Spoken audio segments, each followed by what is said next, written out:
The Rambling Residency, June 12th, 2026. Today on the old television, we have the game between Canada and Bosnia-Herzegovina in the World Cup. In the studio, though, we've got a ton of work. I've got this painting and this painting to knock out some detail work on. I got this big one. I got we got this little one that I have to put a couple more, like just one more coat over some of the colors here, and then we'll wash off the chalk. And then this guy will wash off the chalk. Prep these two for outlines. Yeah. Move some chairs around. But today, yeah, we're going to continue this conversation that we've been on about patronage. What does a patron of the arts look like? Art patronage. So I've been exploring that. And also exploring more about graphic extraction. So that's exciting. We're going to, let's move this out of the way.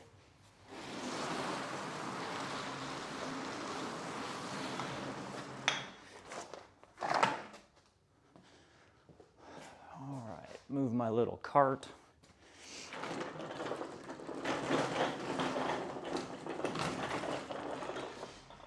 All right, now all my colors are over here. Let's see.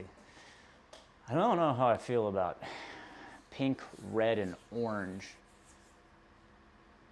I don't know what I'm going to put over it yet, but this one's looking real aggressive. Let's see. Put down some more orange. Yeah, I'm not a fan. I don't know. I mean, I'm trying to paint some things that are a little bit outside of my comfort zone a little bit, just because, you know, that can stretch you and it gives you perspective. It opens your brain up to things that you wouldn't have done before. In normal circumstances, just like anybody else, I would rest in my own comfort zone and just stick to doing color palettes.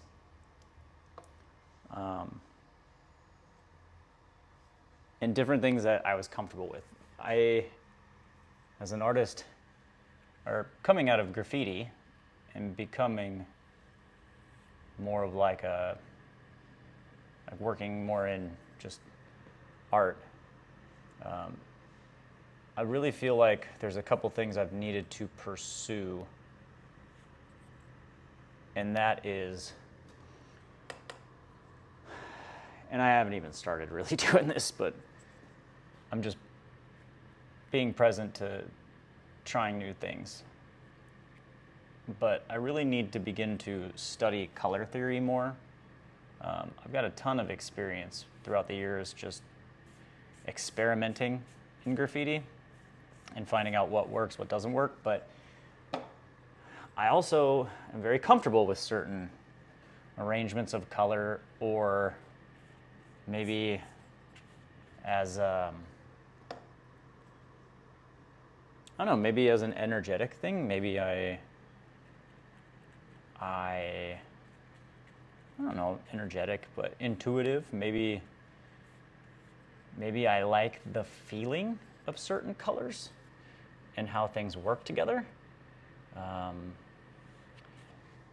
I will avoid other color palettes. I will avoid using particular colors just because it's not enjoyable for me.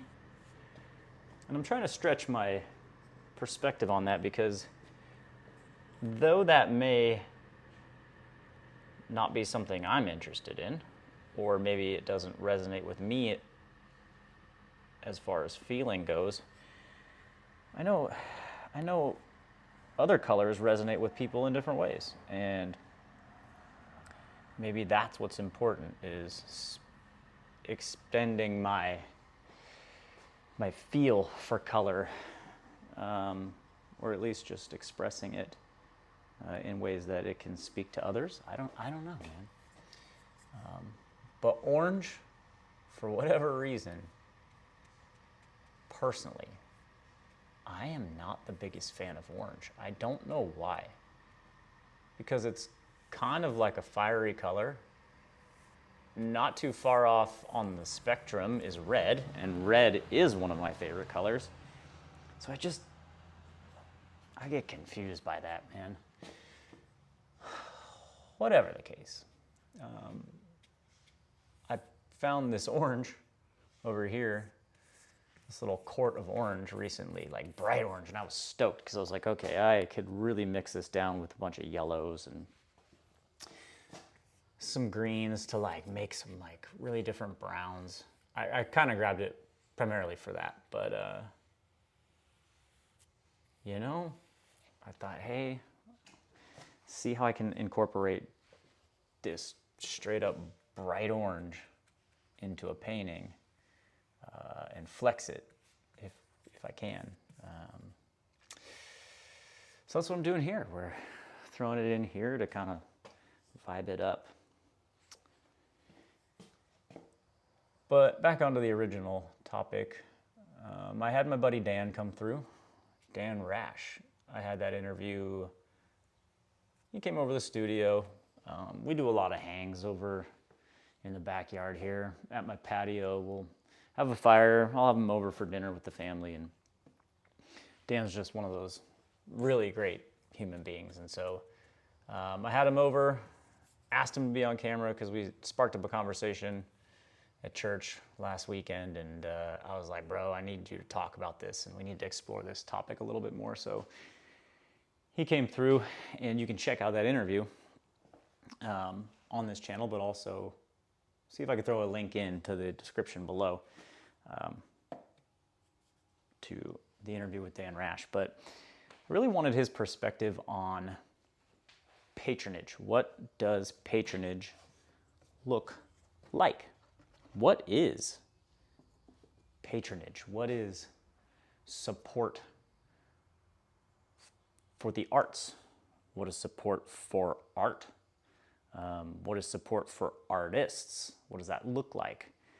And we'll go another tier up here shortly. But those questions have been on my mind for a while, and Blackbird Rook on Substack has written a phenomenal article, and I'll even link that down in here below, about patronage in the modern era of arts. And I've taken a bunch of notes here that I brought out in Dan's interview, and that just helped me keep my mind on what patronage is for the arts. I don't think the word patron or patronage is something that maybe we use a lot in our regular vocabulary of life. In my world, or at least American society maybe,